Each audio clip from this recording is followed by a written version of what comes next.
We have such an incredible guest today. Beyond being a very talented actor, he is both a trailblazer for mutants y Latinos in superhero movies. Yeah. I had what was supposed to be a quick conversation yesterday about scheduling him for this interview.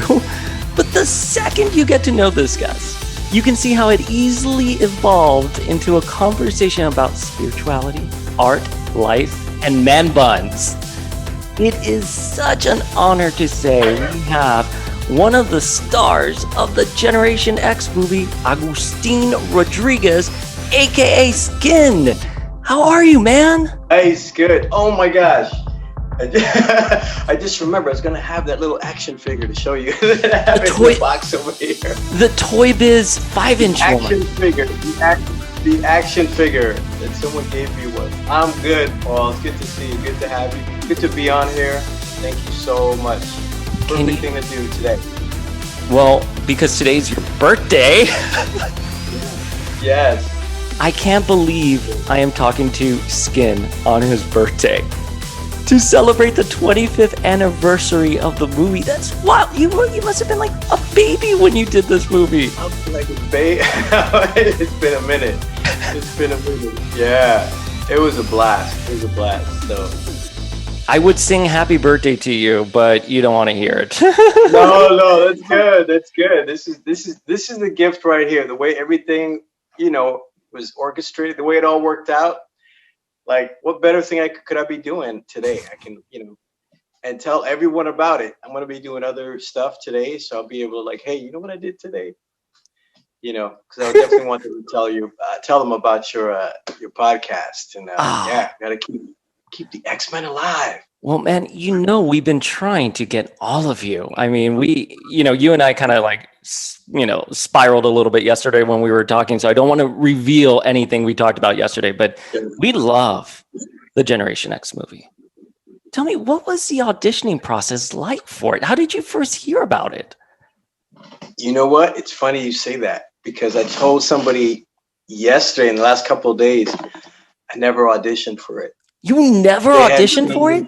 They had seen I did a New York Undercover episode for Fox TV, right? Working with Malik Yoba, Michael DeLorenzo did an episode of that, and we had a blast. Fred Rostar from Onyx, he beat me up 5 times in the show. It was awesome. So anyway, that's what they saw. They saw my work there, and they were like, based on that, yeah, let's cast them. And I guess, I don't know, it was my hair was kind of it's almost getting there. I got my COVID growth, right? It's growing. It's like, see, I'm working on my man bun here. I took my man bun off because I have company today. So wait, how far into the casting or production process were you casted? Were other people on board already? I don't know about that. I don't know where they were. I just know my agent contacted me. I was at the gym. Here's exactly what happened. I was at the gym down in the village, and here I am, I get this text. Was it a text or a page? I can't remember back then. You probably got your beeper. It was a beeper, right?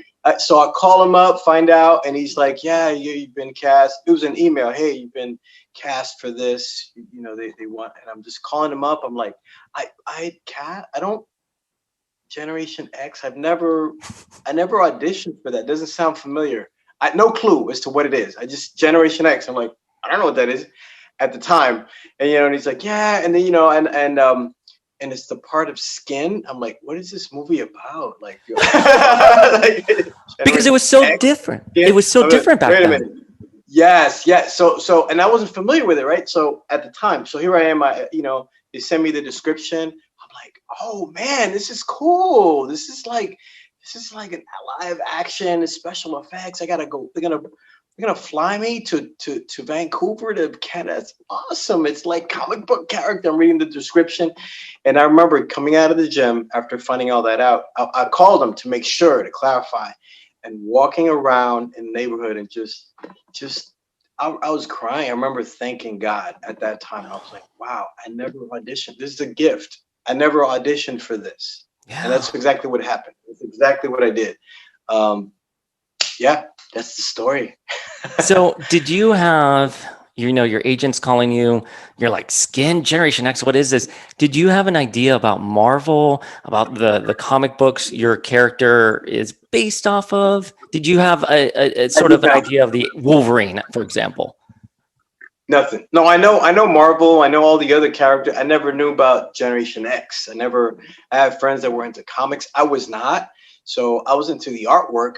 I went to arts because I was all into that, and I knew about X-Men. I knew about, I knew about Wolverine. I know all, the Yeah. different world, the characters, but not necessarily that genre of X-Men, the Teenage Mutants, or that I was going to be a teenage mutant, a Latino teenage mutant.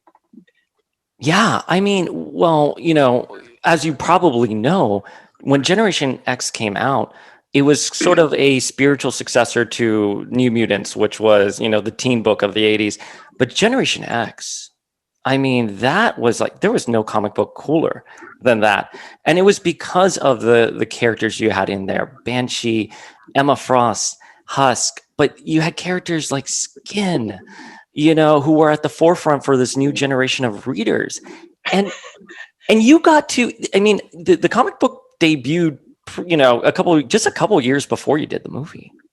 And then Uh, now you're doing the movie for Fox, and you're one of the first Latinos to portray a superhero on television. What was that trailblazing like for you? that well, I didn't all that didn't compute. Remember, I wasn't familiar with it, so Yeah. here I was kind of.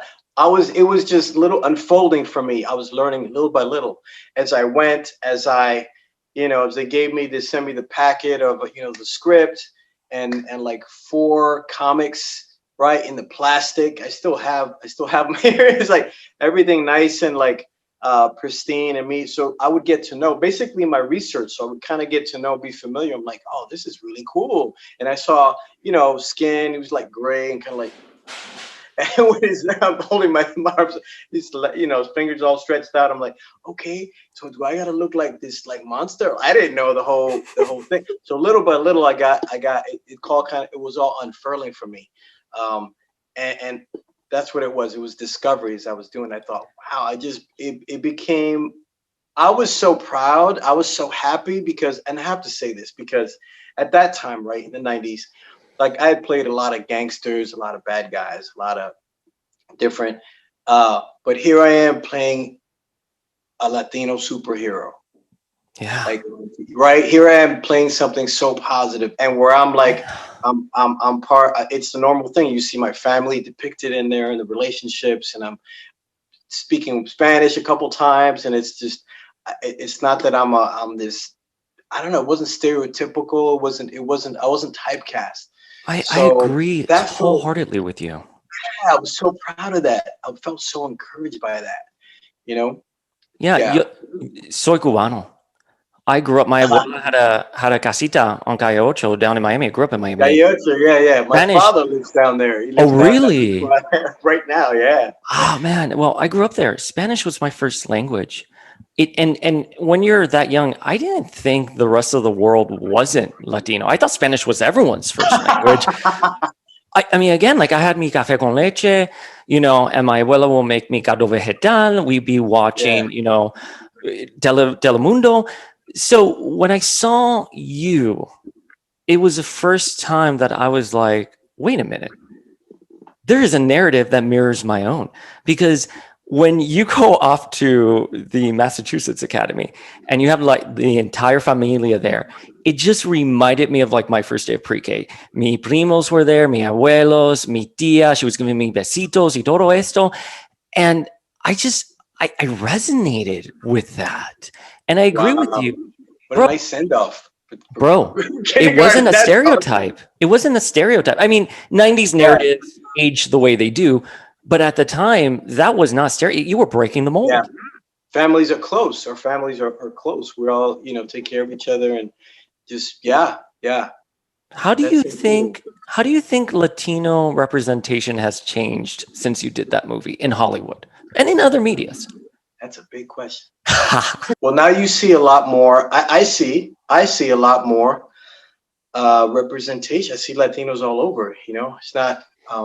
Yeah, I'm proud when I see different. You know, Rosie Perez and you know, A Rod, right? Sports, J Lo. You see people all over. I'll tell you recently. You know, at the inauguration, hearing her sing, as soon as she started to sing, it just like had a tear that I was not planning that. I didn't know I was going to be so proud. Like, yes, like this is hello, it's 2021. Like we are all a melting pot. Weren't we on a melting pot from the beginning? Like Yeah, that isn't that how America came to be? I So agree. what I have seen in Hollywood is yeah, just a lot more representation in different areas, different Modern Family. You see, and just the reality of how mixed our world is, where people will be speaking Spanglish or it feels very right. It Yeah. feels very real. It's like that's the way life is. So I think it's been really, in my opinion, it's been rather slow. And here's why. Because back in 96, 98, 90, when it first came out, when we did Generation X, during that time, oh, this is the era of the Latino. And they've said that every few words. This is the era of the Latino. This is the time when people are gonna and it's been just kind of eking forth, and I'm grateful. But you would think since like Ricky Ricardo back in 1950, I agree. That's what threw me off. I would watch Nick at night, and I would be like, "Oh, Ricky is Cubano, and he speaks Spanish, and he's embraced his heritage." I did not see myself growing up as a minority. Not to delve too deep into this conversation. So that's why when I see someone like Skin, I can appreciate what that did for my perspective growing up. It was the first time I saw a superhero who was Latino and also mutant. He occupied two very different things.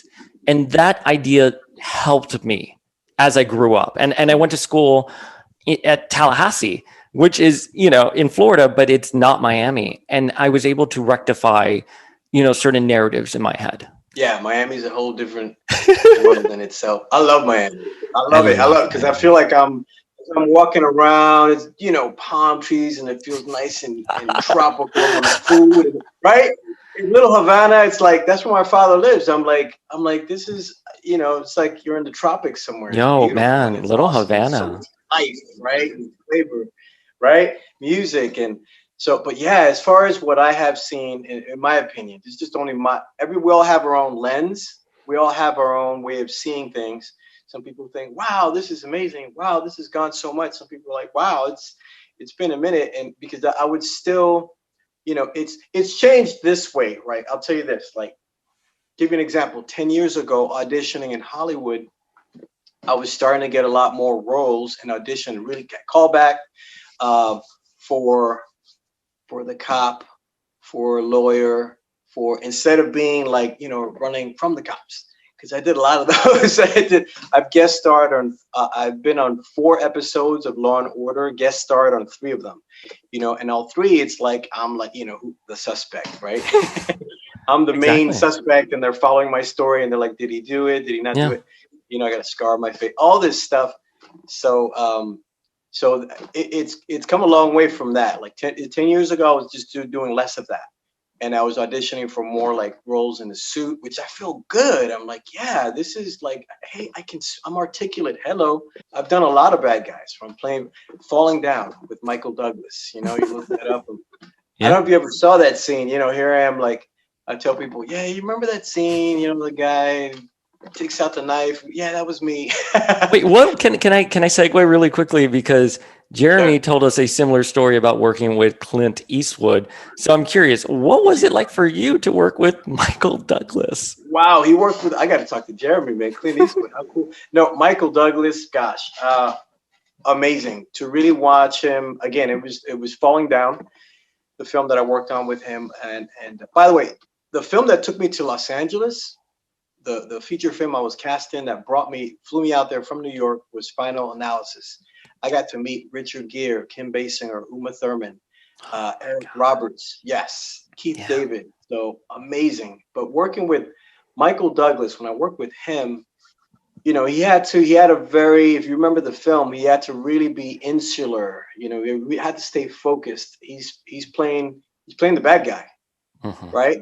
And I always tell people like, yeah, I was a badder guy than him in the movie because I like get in his face, and he was so focused. It was such an honor to work with someone, a legendary actor like him. Here we are rehearsing, all the cameras are still around, and he's like, I'm feeling he's truly, genuinely terrified. Like he was doing his work, his inner work. So here I am, just observing, and watching, and working with him, staying in the moment, staying in my character, but observing, like, wow, like really, it was nice. He was friendly. He, introduced himself to me when we first met, and I mean, it was an honor. Look, Joel Schumacher was our director in that. Yeah. Yes. Yes. So, Batman and Robin and oh, by Batman the way, I Forever. gotta put this. I gotta slip this in here because, okay, Joel Schumacher directed Batman and Robin, right? Yeah. Remember? Yeah, of course. Before that was cast, before it came, I auditioned for the part of Robin. So they had considered, No. listen to this. I would have loved it. They were considering creating Robin and making him like a revolutionary type, like either black or Latino, and make him like a power to the people, kind of like revolutionary type. Which I was like, yes, yeah. I auditioned for the part of Robin, But and for then later on, it changed and all that. But so for Batman Forever, you auditioned for Robin. That my mind is blown. I think you would have killed it as Robin. right, talk about super Latino superheroes. So, but I get, it went how it went, and I have to say this, right? Because again, we can all choose how we look at it. We can. It's not like, oh, it's just one way. Oh, Latinos just, Hollywood is just racist. Hollywood is just.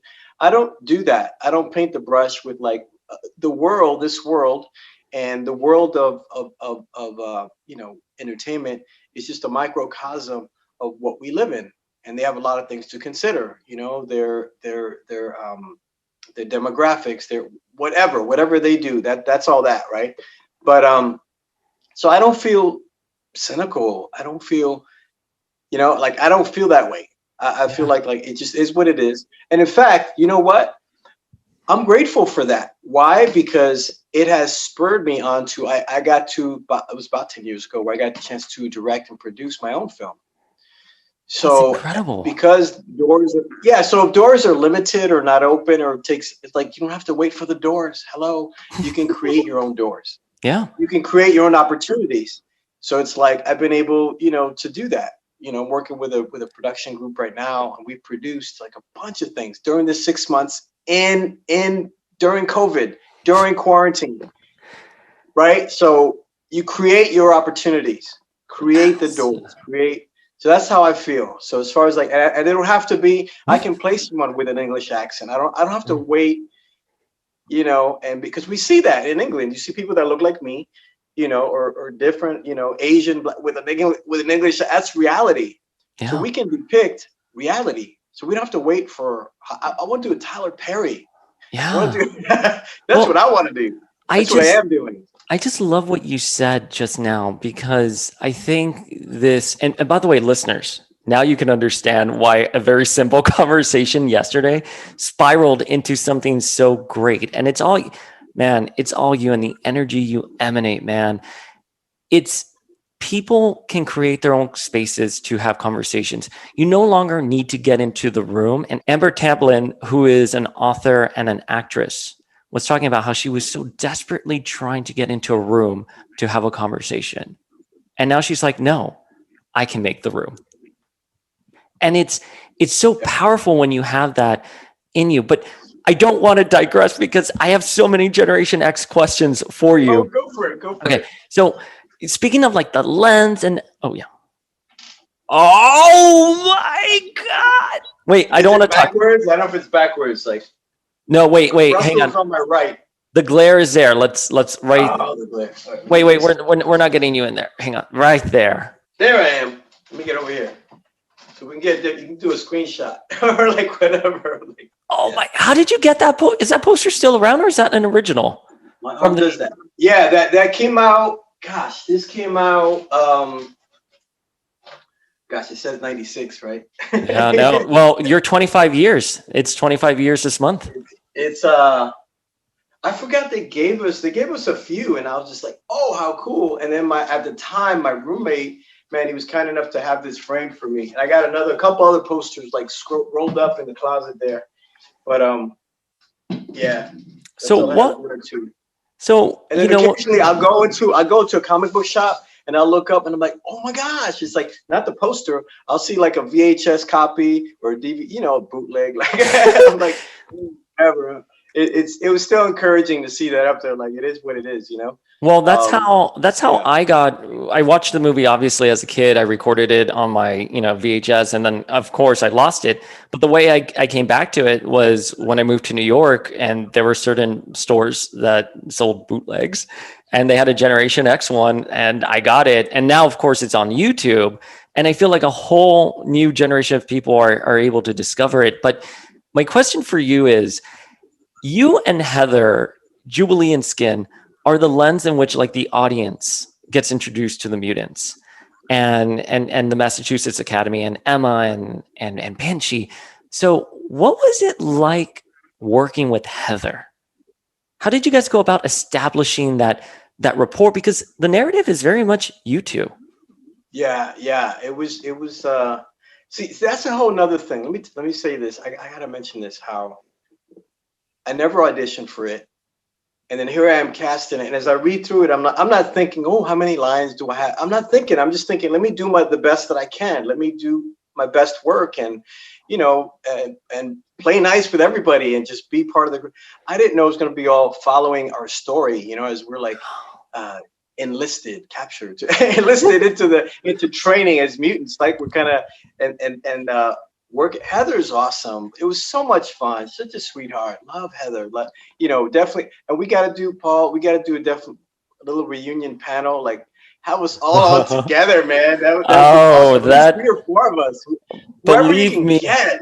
Believe me, man. Yes. You know this. That's listeners. Let's do that. All we can say is stay tuned.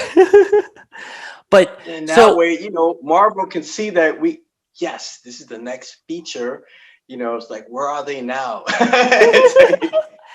what was that first day on set then? Like, when did you first start meeting everyone? Let me see. I first got there. There was fittings. Oh wait, you had fittings. What did they fit you for? Was it just the clothes we saw on screen, or did you get fitted? On screen. Yeah, on screen. All the like some t-shirts, the green jacket, that was kind of like. So I was like, yeah, that kind of looks good. But it was almost like I was. You're very much a part of the creative process, because you're wearing stuff. What feels right on you? What do you think Skin would wear? Like they would ask me that, which I'm glad, and because there was a bunch of other, and so that was very much a part of it. I think I remember seeing that, and we kind of all agreed that, yeah, this feels right. Like I feel right. This feels like it's for the character, because I'd done my homework up to that point. Yeah. So there were fittings. Then we had, I'm trying to remember, did we have rehearsals? It was for the first few days, just getting your clothes, getting ready.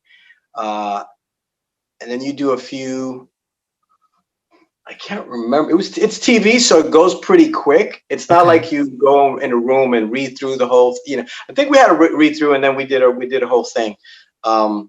Okay. Oh, we just shot it. It's been a while. Wow. No, dude. If someone asked me something about 25 years ago, I'd be like, ah. Usually, yeah. Well, I was 5 years old at the time. No. But here's the thing with film. Normally, a feature film. This was TV. Mm-hmm. Feature film, you have time to rehearse. You get on set with Michael Douglas, for example. Get on set, you kind of run through. Everyone's in their robe or in their coffee, whatever, just not really dressed. As you're you mark it out for camera, for the director, like what would feel. And then the camera works around you and the director, whatever the director sees. So that's pretty much what we do in with TV, except it goes pretty quickly because it is television. So And even though it was a film, it wasn't episodic. TV series, when I did, Law and Order, it's like it goes really quick. You just kind of walk through it one time. Okay, let's just shoot the rehearsal. Like you just go, go, go. So that's how fast it went. Pretty fast. However, we were there in Canada like 6 weeks. There was special effects. There was like all this cool stuff I got to do. You almost tore my arm off when they were casting my arm. How do they cast your arm? And I thought So that was they all put it- CG. I thought it was all CG. They actually had to like cast it. Combination of both. A combination of both. They would have they put you in this long tube. They fill it with silicone. To make a rubber arm, to kind of make a cast of you. What did they use? They use some kind of silicone something, and then they grease up your arm. You do that, but then as they're pulling my arm out, I'm feeling all the blood it's kind of like a cup, like all the blood is filling in my hand, and like I'm like like I was in pain. So yeah, it was painful. they had to gently kind of like squeeze, wiggle and shimmy my arm out of this tube where they cast it. That happened. They cast my chest because part of one of the scenes, the guy like, yeah, skin, and he grabs my skin and he kind of goes, right? Because they're messing with me, right? So they cast my chest. They cast. What did they cast else? Both my hands, because they were different. The football scene, right? When there's like stretching. Wait, can we talk about the football scene? Because I believe Heather and Randall told us that was such a fun scene to film, but that there was also like peacock poop or something like that. But was there some kind of dirt? And what was that like? Okay, so here we are on Victoria, Vancouver Island, with this that mansion where they shot X-Men, the movie as well. Yes. That's where it's the actual, they found that this really existing mansion, that was it. So anyway, but they're all these very tropical, very nice, very cool. But it's you have all these wild peacocks that just kind of, instead of birds or pigeons, they kind of, so there was all on the grass. We had to run and catch the ball or fall into the grass. So I was falling into poop the whole time. I'm used to that. That's okay. I did this other. You're an actor. This other TV thing. Where I'm involved. There was dog poop, anyway. But for this one, I'm falling into and it's all green and it's and it doesn't smell like regular poop because they're vegetarian. They just have green. So anyway, it's very healthy poop. But anyway, here we are falling into this poop. Scene after scene after scene. I'm just whoa, they had to change my pants we would rehearse up until okay, try not to fall here because we want to save the wardrobe. We only have certain limited wardrobe. But that's what it was. That was the reality. That was part of it. Here's the other part. Maybe they didn't mention. Maybe they did. I didn't grow up very athletic like kids. Right. I didn't play football, baseball, basketball. I just like to throw myself into things. And later on, I got athletic and active as a teen. But as a kid, so when it came to I'm oh yeah, I'll just they throw this football across the little grassy the field, and I catch it, and then I run, and the guy tackles me, no problem. It took me a few times until I caught that ball. I was just oh shoot. And it's you're you know what? We could cheat it in. We could just toss it to you. I was no, I got it. Of course. Praying in my head the whole time. I'm serious. I'm God, help me catch it. Bring me victory. Help me. I got to do this. I got to do it. I got to get it done. I want to make it excellent. I want to really, and people around and just it's money. It costs money when you have to do stuff over. No, you see the cast and the crew, and they're doing their thing, they're doing their jobs, but they're just kind of okay, let's do it again. I'm oh shoot. I'm man. So that's what happened. That was the reality. I had a tough time just catching the ball. But and one of the two times or three times I finally caught it, it was the take. Yeah, it was the take. They went with it. I'm tearing off, and they're tackle me. We do the whole thing. We have a lot of fun. But that's poop and and multiple takes for the football. So Heather mentioned that Finola was sort of her mentor, big sister on set. Did you have a big brother or big sister on set? Did Jeremy offer you any advice? You did a lot of scenes with Matt, or was Finola like your big sister? I want to hear what it was like to work with all three of them, but let's, the Sure, wheels are yeah. spinning in my head. Yes. You know what? We had hangout time all together offset, Oh, I with heard about Jeremy. Burger King. I heard about Burger King. I'm trying to remember yeah, when you what did you hear about Burger King? I'll tell you who Well, Jeremy was telling us that there was a day when all of you were talking about going out to dinner, and maybe you guys wanted to go Burger King or some other place. And Finola and Jeremy were like, "You were gonna let the kids do this, and we're gonna go have sushi." And that you guys, and then Oh, I didn't. and the hotel you stayed at was just very fun. Apparently, I'm forgetting what was the name of the hotel. Like every actor and Yeah, actress stayed there during the '90s. I do not remember. I do not remember what even the hotel looked. It was. I remember we were. I was in a nice room. Mhm. I do remember that.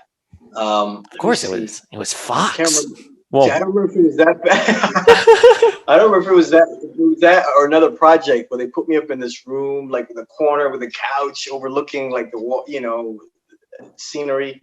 Um, but yeah, no, our time we hung out afterwards. Like the cast, I hung out with. We went out to like a nightclub. I like to dance, so we went out. So we went out with friends of mine from. I got some certain friends in Canada that I knew. So with them, and we hung out. Like, yeah, we went out to a club to like dance. To, that's what we did at I one love point. that.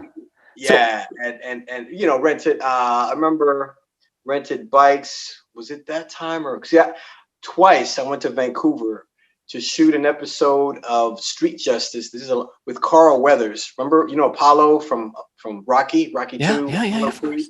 I worked with Carl Weathers on this TV show called Street Justice, and short-lived, series. And so that was my time going to Vancouver and then doing Generation X. Generation X, we were there for 6 weeks, man. It was a Oh my blast. God. So Beautiful city. Oh, it's beautiful. how Beautiful. was it? And so tell me, how was it like working with Jeremy? Yes. So it was awesome. We had a great time. He's a cool guy. He has so Jeremy's a much cool guy. energy. When we interviewed him, he had so much energy, and he could Yeah. switch the accents and his approach. Yes. Even within there, it was just like boom, boom, boom, and we were just like, whoa, man. So talented, and we just down to earth. We really respected each other. We had good chemistry. All of us, we got along really well. Jeremy's awesome. We had, as far as a big brother, I didn't really have. I tried to learn from everyone around me. I had scenes, with Matt Frewer, Max Headroom, man. It's Oh, like, so that scene with Matt, man, when he's already captured skin, and he's here like, I want to give you a haircut. How was I how, didn't want to kill you. It's so terribly tasteless. I mean, I can't. I do impressions of him all the time. I remember all of them, like, because that was an education right there. Because it was just. I had to stay focused and stay in character, like to be who I was, like this confused kid, as he's going, like, how would you? What about your honey-skinned honey? How would you like that?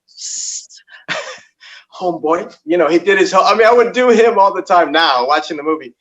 But I really learned a lot from working with him. He was just totally immersed. of course. Like he was like, and not to everyone's doing their own thing. He's not. I don't want to say, oh, kind of like reminiscent of a Jim Carrey, but like meaning that type of energy and creativity. Like Yeah. he's incredible and amazing. Matt is just.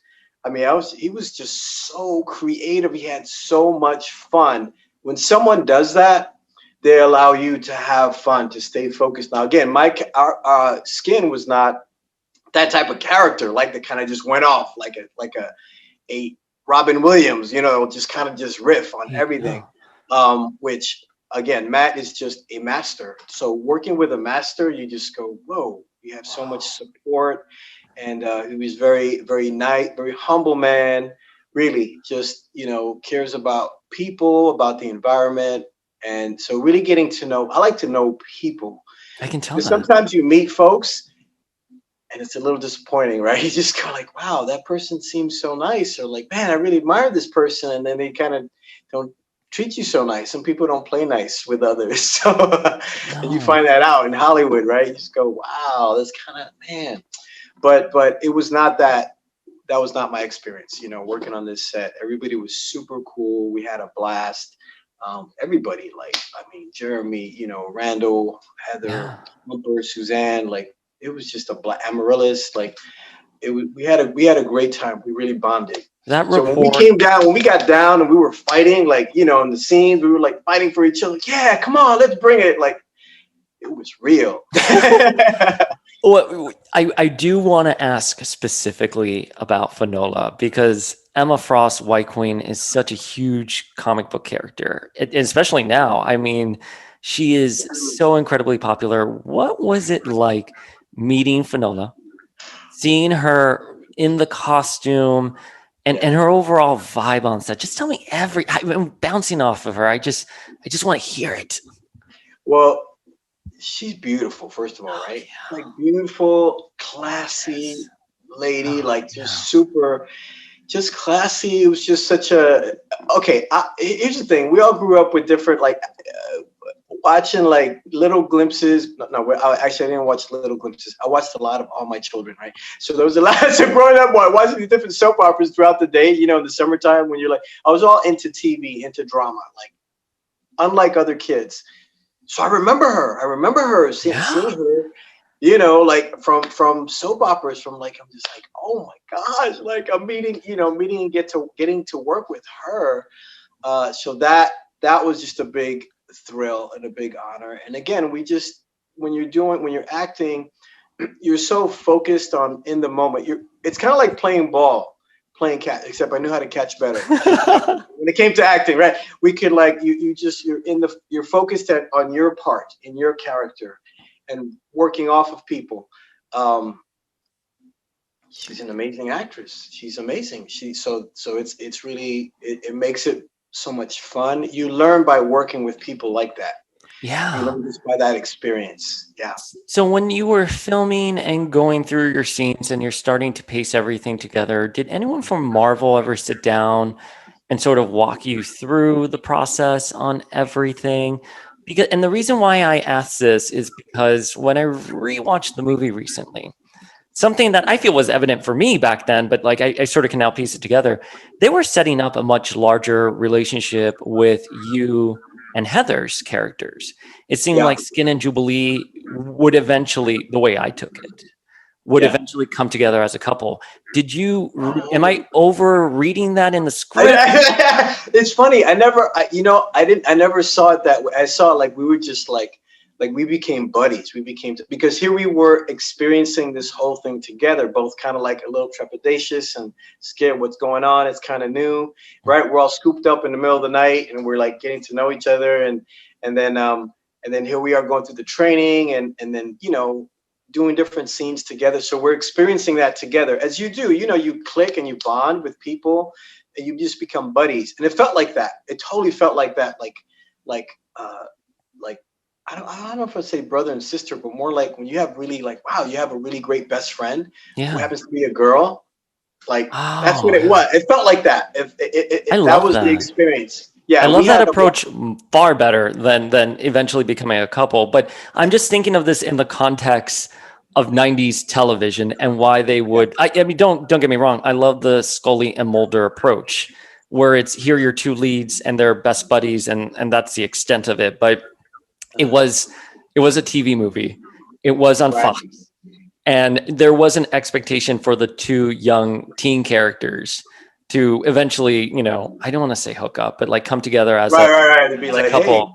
And I was just curious if you saw that in the script or if you had that direction from your director. no, no, it was all just like, we're just, again, I think Heather, she's just so cool, just a cool girl, just easygoing, just fun. So it was effortless almost. Like, I mean, there were scenes that I had to work to do my part, as far as the dramatics, as far as putting on the layers of what's going on. If I'm scared, if I'm terrified, if whatever's Mhm. going on. but aside from that, just even off camera, it was just us working together. It was just a lot of fun, and there was no there was none of that really that I read in the script or direction. Like, Was yeah. anyone from Marvel on set kind of guiding the process or guiding you? I'm trying to remember because I keep forgetting. Did anybody mention Stan Lee? Did anyone mention? That's my next question. That's my next question. Because I'm trying to remember carefully. I'm like, I'm trying to. We've gotten multiple responses to it, and let me. Like what? Tell me the response. Yeah. So Heather said she met him. Yeah. Either it was either he came on set one day or it was like at the wrap-up party. Jeremy did not meet him. He only met him years later when he accidentally bumped into him. Randall was like, I must not have been there the day Stanley was on set. So my impression is maybe he kind of like popped in, you know, it was like a vague memory where I'm like, I think I remember because I remember being there and Matt, right? Matt Brewer, you know, played Russell Trash. He was like, wow, there he is. There's the man, the creator of Spider-Man. Like, and I remember and he came in and kind of just, it's not like I met him, but he was just there and kind of watching part of it. And I remember just taking in that moment, like, whoa, like, this is crazy that I'm here experiencing this. Like, Spider-Man is one of my favorite like, I am I want to be Spider-Man. I grew up in New York like that. You know what I mean? So for me, that's one of my, anyway. You would have been you would have been a phenomenal Spider-Man. I still can be. Yeah. Put in a good word for me. I will. I don't worry. I'm gonna put in a good word. Staying fit, man. I'm taking care of myself, man. I'm looking at dude. It's incredible, and I say this about so many people. Like, you look better now. You look younger and more strong now than probably when I saw you in the '96 movie. I think that about myself as well. When I look back in my 20s, I'm like, what? I feel better now, and I think because of your overall attitude and your energy, people can grow and be better than they were before, physically, spiritually, and mentally. And I think you encompass that. You're emblematic of that. Oh, thanks. But I gotta ask you. Okay, ask me. How do you do a scene with Stan Lee there? I'm an auctioneer. I'm used to being in a crowd, but if Stan Lee were there, I couldn't. I think, it's funny. So what it was in between scenes. I think when he had passed through and he was kind of like, so he might have been there watching when I didn't know he was. I don't remember that. I don't recall that, but I do recall that again. That moment with Matt, you know, saying that, like, I'm just like, wow. First of all, I'm conscious that I'm out here talking, just chatting with like Max Headroom. I'm like, wow, you know, like, and you know, just a cool guy. He made it very easy, but I remember that moment, and that's kind of looking in. I think Stanley was looking at a magazine or a script, or just kind of watching, just kind of hanging back, like someone just watching, like somebody's grandfather getting on set, just kind of quietly sitting and watch, like, you know, very, very, you know, not viewable, and we were just conscious of who he was, you know. But yeah, that was just amazing. No, if I knew, that would probably affect me. Yeah, if I'm like, wait a minute. You're like, I can't do this scene if Stanley's here. Let me tell you what happened once. I got this little insert.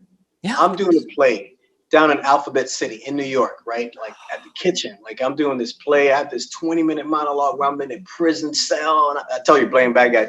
And I'm doing 20-minute monologue.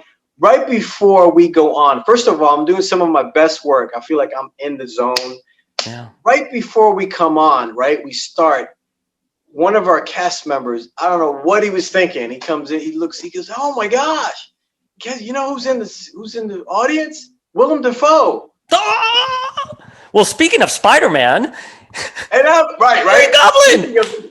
Speaking of, and I'm like, obviously this is before Green Goblin, you know, but I'm just like, and I'm like, looking at him like, why like, what the heck is you idiot? What is wrong with like? So the Yeah. whole time I'm doing my monologue out there, it was like probably the worst one because I was like I think 80% of the time I was so self-conscious that Willem Dafoe is watching me right now as I'm saying these words. Oh my gosh. It was just like that totally messed me up. It wouldn't mess me up today. Yeah. Today I know how to let me just put on the skin, feel or whatever character I'm in, Yeah. put on that character and be it no matter what, and stay focused, stay laser. Of course. But But it's a but rite of at that passage, time, man. It's a rite of yeah, passage. You were a yeah, yeah, young yeah. actor. You have to get in your head. You have to sort You of rise love that. above that. That's a whole. You see how that worked in? Wow, I didn't. Who never? I never thought about that. I was never conscious of that. I mean, I know, I remember the movie, but So anyway, yeah, yeah, okay, so Stanley's on set. You have this great rapport with Heather going on. When you look at the movie yeah. now, is there a scene in particular where you're like, I'm proud of that? That's a scene that I am so proud is out there. Wow, that's a good question. I never thought about that. I do have my favorite scene on your behalf that I just felt an Sure. immense amount of pride, which was, Okay. and I'm Okay. sorry to No, answer no, no. for Go for it. you. Go for it. I'm I curious. I love the scene at the end where everyone thinks you died and they're like, "Oh, we have to kind of like go back." And then you came back and it's off the heels that you did not let Emma Frost, Finola Hughes sacrifice themselves because you understood that your power was the Yeah. one that can help stop Russell. And you sacrificed yourself for that. And Yeah. I'm just so proud, speaking to what you just said about Latinos being represented as criminals. And here is a selfless character Yeah. taking down the bad guy. And then at the end, it's like, oh, no, he's alive. You know what I mean? Right. Spoiler alert. If anybody's watching this, they haven't seen the movie. Hey, listen, 25 years too late to the game here. Right. But I Um, just, I feel even watching it now, I feel, and again, it wasn't at the time. I felt the plot at the time, but I didn't feel seeing you actually doing it. Now I feel it in my bones. You know what I uh, mean? That narrative is out there, and people can see that. And what was a yeah. very trailblazing representation and role. Yeah. Wow. No, no, it's good to know. I'm glad to. I want to know that. It's good to know from other people looking in, like what hit them. Because Yeah. that's what art is. It's like, what is your experience? It may, and movies are supposed to move you. So, yeah, yeah. That was I think doing that meant a lot to me because here I am in the scene, depicting like, and I have to put myself there, my whole heart and soul into like Yeah. we're not doing this, like not on my watch. Like I know what to do, and I, totally grab it right, and I just encompass, wrap up the evil one, and throw myself into the abyss with it. Like that's obviously that's deep meaning. Me being a Christian and believing in the existence of evil in the spiritual realm, Yeah. and so for me it had such a deep meaning. I took everything very deep. For example, Matt is threatening my little sister. Now, Yeah. being in a Latino family, you right, exactly. I don't have to I say anything. It's like Listeners, men I are am very I am protective. nodding my head. You don't do that. Like, yeah, Latinos in particular, there's this tightness when it comes to the family and your younger sibling, and like the yeah, responsibility, and you imbuing them with a sense of safety. And yeah, yeah, that's the other one. He wanted to go after exactly. his sister. Absolutely So not. I don't have to say anything, and you know how I felt I wasn't playing a Latino. I am Latino. Hello. So here I am, Yeah. and protecting my little sister and being like, who's being threatened in a certain way. I'm just like, are you kidding? So that scene really, it all simmered inside of me. As far as when he's doing that, I'm like, you stay away from her. I'm a jack, and I'm like thinking murderous thoughts. I'm gonna jack you up, man. So and that frustration and that been like, okay, I'll do what you say, I'll do whatever. So I don't know, that scene stands out to me, I guess because personally, like how it hit me personally, I had to really draw up a lot of like real life, Emotions. like I'm really feeling that, I'm really I'm not trying to act or pretend like I'm really protecting my family here. Like, stay away, I'm gonna jack you up. So, um, so, gosh, I don't know any particular scene that stood out where I was just. We had so much fun, right? I mean, Everyone has said that, the love and scenes. yeah. Oh well, we knew The all that. I mean, that opening scene with Finola and Jeremy. oh right, that's right. And then Buff and oh my god, I'm forgetting Randall's character's name. Buff and Refrax. The scene with Buff and Refrax. My god, that was so. My question: there was a lot of stuff that was set up. Did you have the inclination that this was going to be more than just a TV movie? They did. There was talk about oh wow, what if this became a series? What if this became? Um, I'm glad you brought that up. This is what I was asked by somebody from New Production. They were like, oh no, it was an interview. We were interviewed, and they asked me. They said, yeah, what if this goes on and becomes a series, it becomes something bigger? Like, are you excited about that? I was like, yeah, that'd be cool. But my whole mindset was this. Literally, it was just like, yeah, that'd be cool. But my plan is to really, go back to New York and really. I was training to be in the ministry, and to do that. And that's what I ended up doing, being a full-time minister, like leading like a congregation of people, like over 200 people. But before that, so that question came up of like, what if this becomes it? I was like, yeah, that's cool, but I got kind of, these are kind of big plans for me. Yeah. So I thought either or would be fine with me. Like I was surrendered with and not, just that's just where my belief is, my faith is, like, hey, whatever I'm meant to be, I'm going to do the highest good. And probably maybe the highest good wouldn't be just being on a set doing this. Could be. And I still want to do that, but perhaps doing it at, everything has its time. Yeah. So I don't know. That was my mindset when that was. And if I can just interrupt you for a second, even yesterday, when I was kind of looking at our schedule, I was like, oh, I did not hear back from Agustin. Let me go ahead and send him a message. And I went to open up the email, started typing something, and I got distracted. And then I looked at my phone, and you had sent me a message already. You had DM'd us.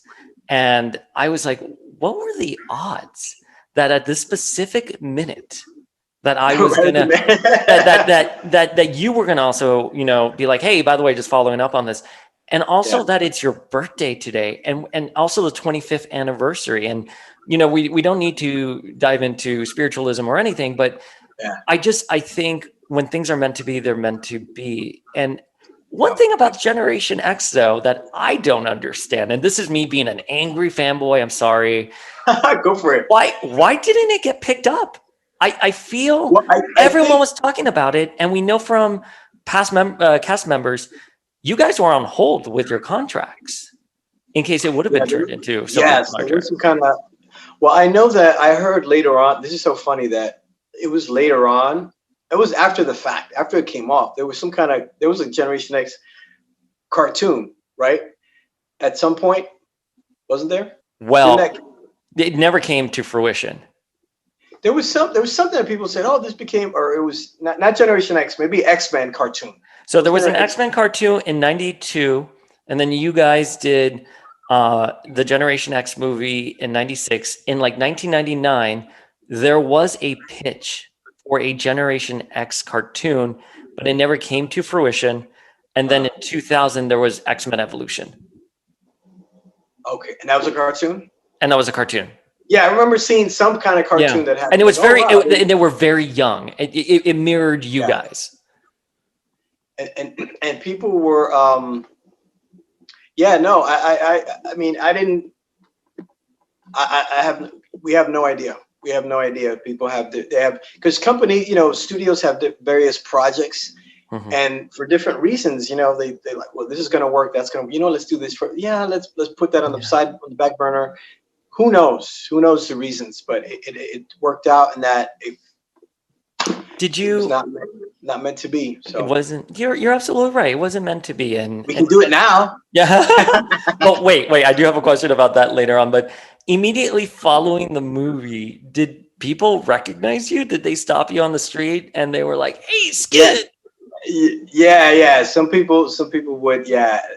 At times, they would remember little bits and pieces. They might that or the Richard Gere film or some of the other TV stuff. But yeah, Generation X, especially if people are like comic book fans, they know they have that Well, tattooed in their yeah, minds. You that's what I know? was specifically referred to. The comic book fans were like, "Oh my god," you know what I mean? Like, Yeah, and yeah. even That when was we that happened. wanted, sorry, go. Uh-huh. No, that happened a couple of times. It was like, oh my gosh, your skin. Well, because I feel the next day at school, at my little school in Miami, we had our X-Men trading cards and we were talking about the movie and we were talking about the White Queen and Jubilee and Skin Oh, and they did it could have. follow the comic book and what was different and how was it different? Uh-huh.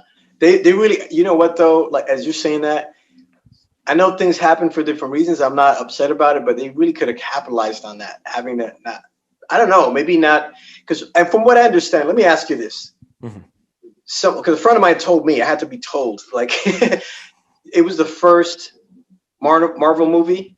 I, Generation X was the first, meaning TV, but it was the technically the first. it was the first live action X-Men. There were some other Marvel stuff. I don't know where other things fall into timeline because Spider-Man had like a television show in the 70s, a live action television show. That's And true. then That's and they true. did a and they did a Fantastic Four movie. I'm not quite sure that never got released. I'm not quite sure when that was filmed, but you guys with the X-Men, which was the largest property Marvel had after the Jim Lee relaunch in the 90s. There was nothing bigger than the X-Men in the comic book world. You guys got there first. It's mind-boggling, is it? You guys set the stage for what eventually would come with the X-Men movies. And I don't know if you've seen the X-Men movies, but one, they use the same mansion for the Yeah, school I know. that you come Yeah, I in. remember seeing it. Like, oh wow, that looks Two, exactly like it. I didn't know it was the exact same one, but Two, the intro for the movie, which talks about mutants and it defines mutants, is what you guys had. yes, I know. I know. I remember watching it, going like, man, that could have been us. I could I have would been have. somebody. Well, I think if it was Marvel today, you guys would have been brought over to the X-Men movies because if I don't know if you're following with what Marvel is doing today, but Marvel, Yeah. has the movies, but now they have on Disney Plus, they're bringing in other characters and they can cross over between the movies and the TV shows. Like Elizabeth Olsen right now is a Scarlet Witch. She's starring in WandaVision. She was Yeah. in the Avengers movies. Now she has her own TV show, but she's going back to the movies and they're trying to create that much larger universe. The next movie Elizabeth Olsen's going to be in is going to be Doctor Strange 2, and it's called Multiverse of Madness. And everyone Wow. is particularly excited about this because Doctor Strange is going to open up, presumably, this is just speculation. Doctor Strange is going to open up the multiverse and different versions of characters that we've seen in the past are going to come in. So my question I think I know the answer to this. My Uh, question for you is if Doctor Strange opened up a portal, would you, if you were approached by Marvel and they were like, man, we want to get Skin here, we want to have that Generation X representation, would you be willing to join the multiverse of Marvel? I'd have to think about it. Of course. Are you kidding me? You had me there for a second. Oh my gosh. Are you kidding me? Are you kidding? It's like we're all here, man. We're all here ready. Like this is just and again imagine to have the exact same actors and characters from the TV would be like, wow, because again, capitalizing on the following. Like Yeah. it's there. Like it's there. So yeah, we gotta put. I'm gonna talk to a few of my friends. Well, Let's see if we can listeners, get done. listeners, as you know, we are on the hunt for Amaryllis M, and there's so many people who are Will you help us out, please? help us out. Smoke signals, something. Something, we were able to find the rest of the cast members that we couldn't really locate. but there are so many, and to give you all some context, there are organizers, ourselves included. I'm looking at you, Augustine, like us included, that want to make sure we properly celebrate this movie. But in order to do that, we definitely want Amaryllis, who played M. M is such a Yeah. big character in the comics. She's a big character right now in the relaunch of the X-Men. So please, listeners, if you know where she's at, if you have any leads, let us know. We'll make you a creative consultant. We're gonna make this happen. Now, what month is the actual? It's this whole year. That I know 2021, the 25th anniversary. So just this year. Can you tell me what it was like to work with Amaryllis? She embodied the character, and she was so smart. And speaking of representation ahead of its time, she was ahead of her time. Yeah. She's just beautiful person, beautiful girl, right? It's obvious. State the obvious, but just she was just again, we had so much fun. We had a blast. It was like we were really those students in that class, and that like we were just really enjoying ourselves, each other's company, and we all totally just hit it off and got along really well. So yeah, it was fun. She's talented. She's just working with Bumper. I know Bumper has done a bunch of stuff afterwards. The Michael Jackson movie. What? Like, he's very talented. I was never surprised when I would see them later on and stuff. Heather, I was just like, because Heather was, you all just went on to do such incredible work. And even someone like Randall, who is here, like, you know what, acting really wasn't my journey. However, I'm a good photographer. I mean, he didn't say that. I'm putting words in his mouth, but he started doing photography, and he was so prodigious, and he has a book out now. So it was all just really great. Special guest star. No. Special guest. Listeners, if you're listening to the podcast, he has the Toy Biz Generation X skin figure. Look at that. Yo, when I found that at Toys R Us, when I found that figure, you don't understand. I forgot when those figures were released, but I found them all. It was like Christmas. It was like Christmas. Yeah. Nice. Did someone give you that figure? Yes. I had a friend. I forgot who gave it to me, but their son had the figure, and so I had it in the box like for years and years, and it kind of fell off the wall, whatever. Mm-hmm. But this friend of ours from my church, Manuel, I'd go over and they're like, "Look, this is you," and then he'd throw it on the floor and step on it. I'm like, "You're like, respect that. Respect that." The way I describe it to people, like, it is one of the highlights of like one of the positive, uplifting, positive characters I got to do, to play a Latino superhero. Like, I'm like, wow, it was just how amazing is that?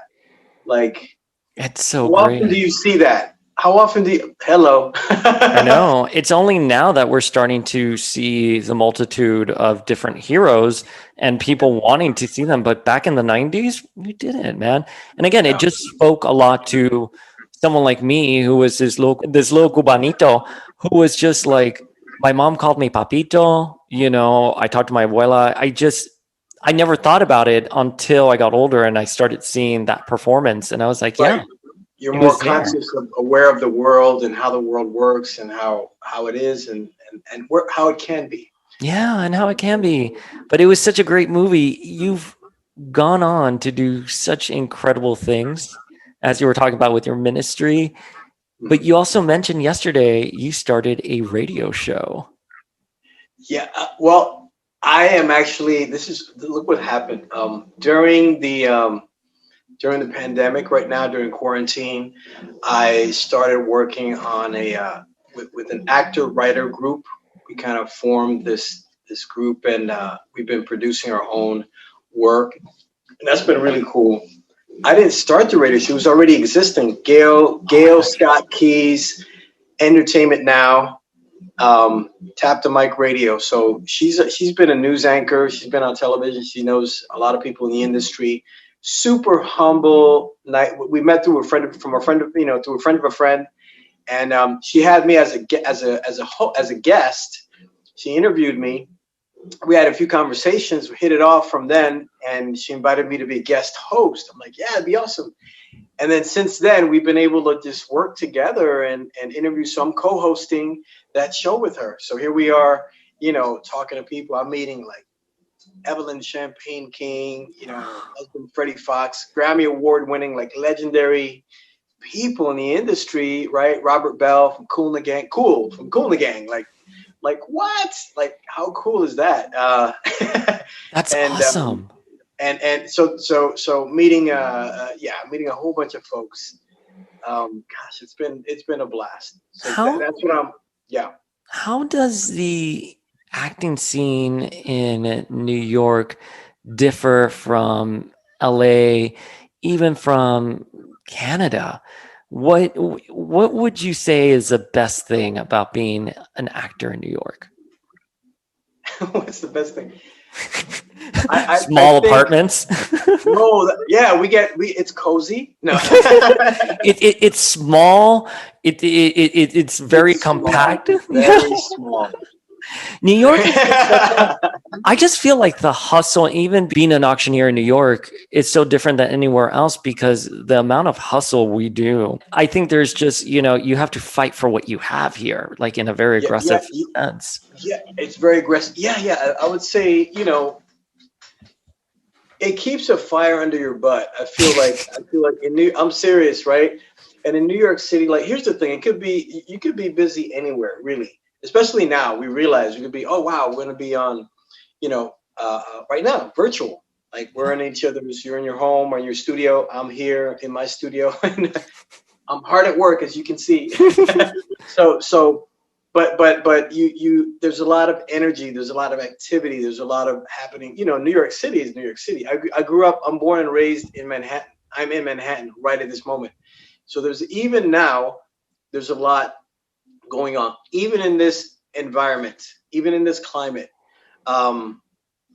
Cold outside, climate, literally. But there's always activities. It's the center of the world, So as far as entertainment, as far as theater, as far as shooting stuff, I mean, we've been able to shoot things during this time, safely, wisely, but we've been able to still get stuff done. So New York City is very stimulating.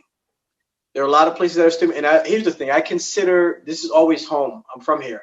But I've lived over 14 years in Los Angeles, right? Yeah. Lived in Hollywood, North Carolina, NoHo, North Hollywood, and downtown LA. And man, I was a building manager in downtown LA. I gotta tell you, I got some stories. I lived out of my car at one point. So we've done a lot of great things since Generation X. We've had rags to riches, back to rags. Wait, are you describing the life of an actor? What? It's right, exactly. People never. It's feast or famine. Like here I am. I made you make decent money doing something like Generation X or the other films I've worked on. Moon Over Miami is a TV series. I was one of the main actors in that. And you were one of the co-stars in Moon Over Miami for ABC. We did one season. It can be really amazing. I think a lot of people forget when you do the gig economy. I'm gig economy. I'm not going to compare it to actor life at all, but I live from gig to gig. And a lot of people will say things like, whoa, you did so much work. You know what I mean? Like last year, you should be fine. It's like, no, if I don't show up to an auction, I do not get paid. If I don't have that next auction booked, I don't have work. And that's why the pandemic caused a lot of anxiety for me at the beginning. However, like you just said, we have found ways to do things virtually or safely. But again, a year ago when the conversations were just starting, you're like, I don't know where's my future. And it's, you very much you run a high and then you hit a low and then it fluctuates. I love your perspective. Oh, thanks. No, it's very, you know what it is. And again, I think again, you make your opportunity, create your door, make your opportunities. Just really, and a time like this really has had people. It kind of forces you to do that. People have to be creative. Like when I'm outside and people are selling like lunch or a bar, shish kebab or like, I do my best to like, I want to support people, especially during a time like this. There's certain people that they can't work from home. That's not the nature of what they do. So here we are wanting to, I do my best to support anyone I can who's out there trying to hustle and do their thing. And yeah, you said gig economy. It goes from it's hand to mouth, right? And that's why I'm so glad I have my own business doing health and wellness. So that's always been my passion and who I am, like on and off. By the way, outside of this, in the fitness and health world, I've been, on and off for many years teaching nutrition, exercise, martial arts, self-defense. So that's been my world. And I've been able to do that for a living.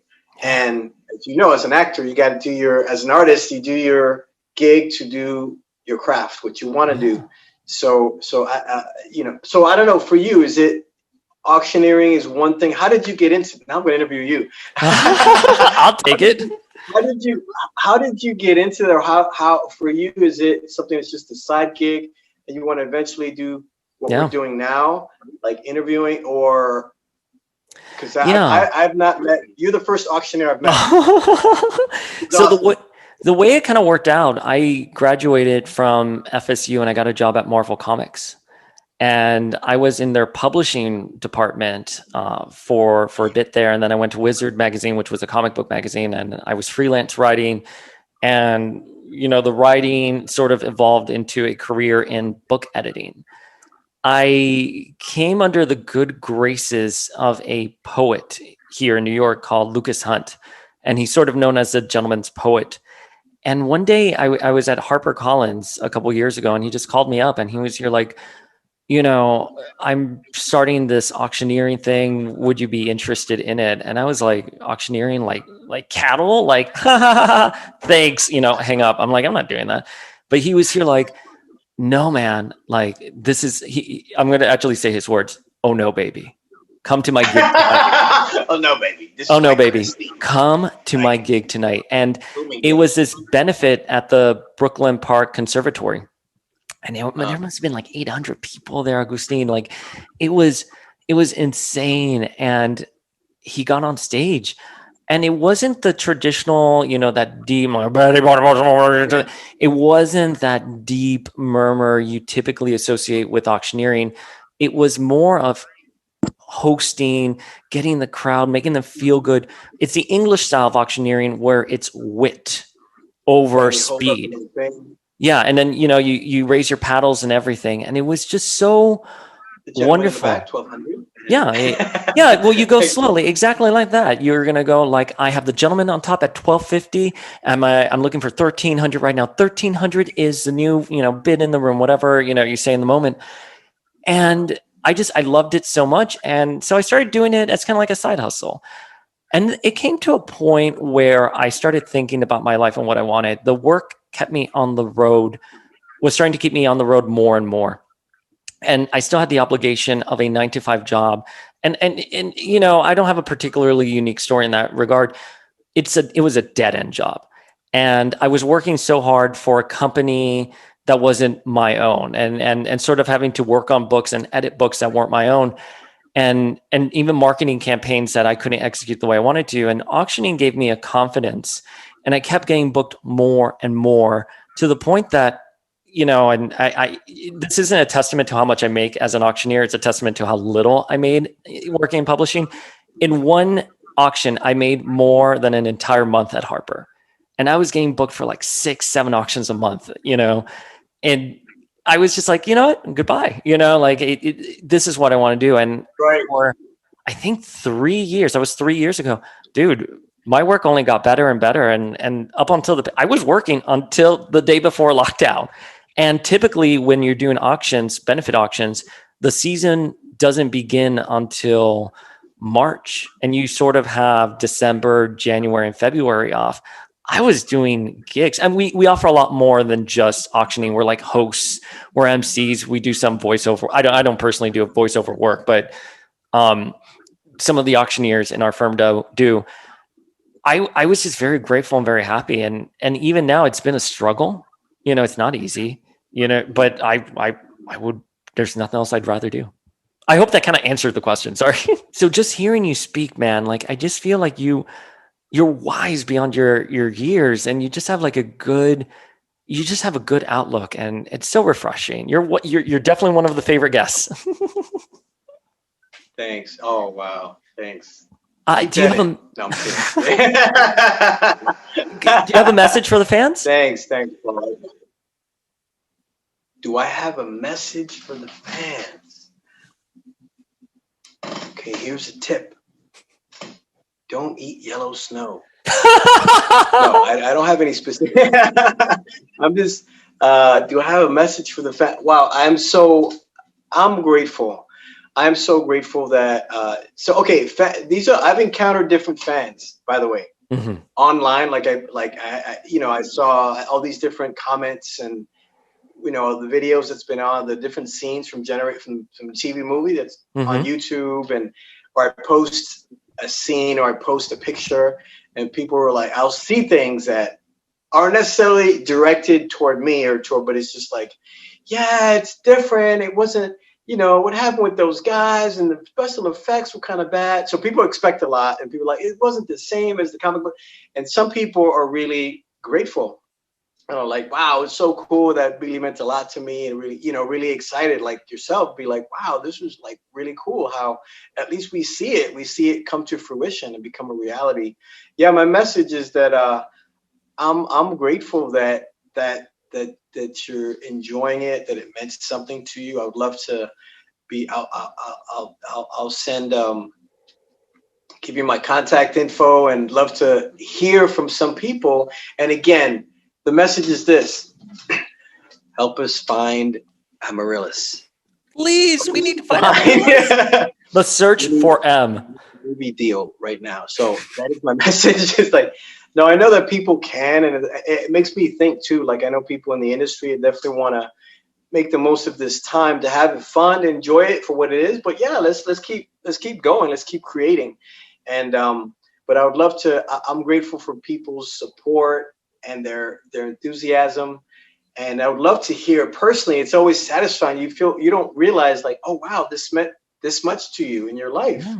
Like for you, Paul, being that here you are growing up in Miami, Latino young man, and then you see like this depiction of a Latin superhero, like yes, Latin, right? It's just like, what? So that's really cool to hear, because I don't hear too much of those. You don't hear the feedback. You don't realize what it meant to someone. And they'll see Falling Down, with Michael Douglas. They're like, oh, I love that, man. I love it because I feel just like that. I just want to just blast everyone. I'm like, okay, that's it's a lot of zeal right there. No, but I'm grateful. I'm glad to hear that, man. For the support, for the excitement, for the enthusiasm. And it means a lot for us, right? For all of us who are, and Paul, for you, I mean, it's because you're a fan, because it meant something to you, because you're into Marvel, and then now you created opportunity, you created a door to bring this to other people. Oh, so yeah, very man. Generous what you did. It's going to bring it out to a lot of folks, and you created something.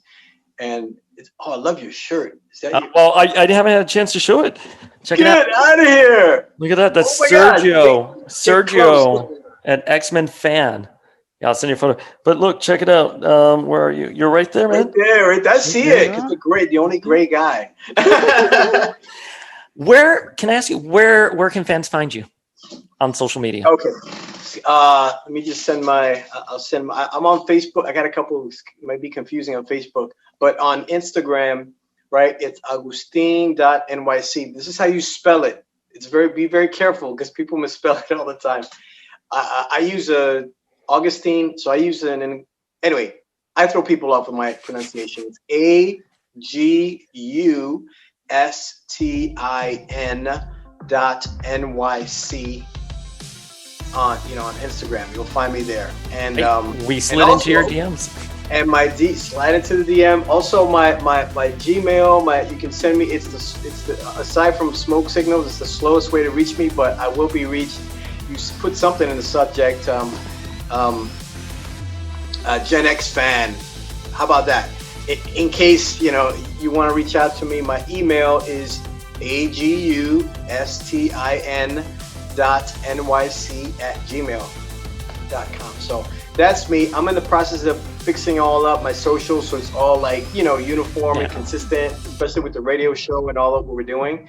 So I'm gonna have a better hold of that. Like we'll have a site and all that where you could But so far, best way to DM me. So thanks. Well, thank you so much for your time. You've been very generous.